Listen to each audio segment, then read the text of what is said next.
तिकडे बीडच्या शिरूरमध्ये अल्पवयीन मुलीच्या अपहरणाची घटना घडली। अपहरण केल्यानंतर हातपाय बांधून या मुलीला शेतात टाकलेला आहे। हातपाय बांधलेल्या अवस्थेत शेतात अल्पवयीन मुलगी आढळली आहे। गेल्या वर्षापासून 3दा हा अपहरणाचा प्रकार घडलाय। ही मुलगी घराच्या पाठीमागच्या बाजूस थांबलेली असताना समोरून आलेल्या दोघांनी तिच्या तोंडावर स्प्रे मारला। मुलगी बेशुद्ध झाल्यानंतर तिला ओढत नेऊन जवळच्या शेतात बांधून ठेवलं।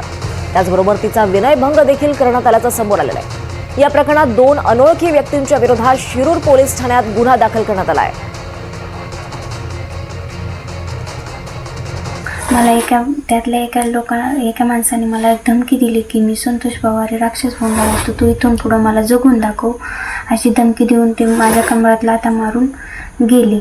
आणि त्यानंतर माझे चुलते रघुनाथ घोरपडे त्यांच्या पिकाची पाहणी करण्यासाठी आले होते। त्यांनी मला पाहिलं, त्यावेळेस त्यांनी माझ्या कपड्याची सावरासवर केली, माझे हात सोडले आणि पाय बांधून असताना व्हिडिओ काढला होता। आणि त्यानंतर माझ्या वडिलांना बोलवलं, गाडी करून आम्हाला पोलीस स्टेशनला नेलं। पोलीस स्टेशनमध्ये आम्ही 6 वाजता गेलो होतो। त्यानंतर आम्हाला 12 वाजेपर्यंत ठाणे अंमलदारांनी बसायला सांगितले। 12 वाजता आमचं सगळं काम म्हणजे फिर्याद घेतली। त्यानंतर आम्ही घरी आलो। 1 वाजले आम्हाला घरी यायला।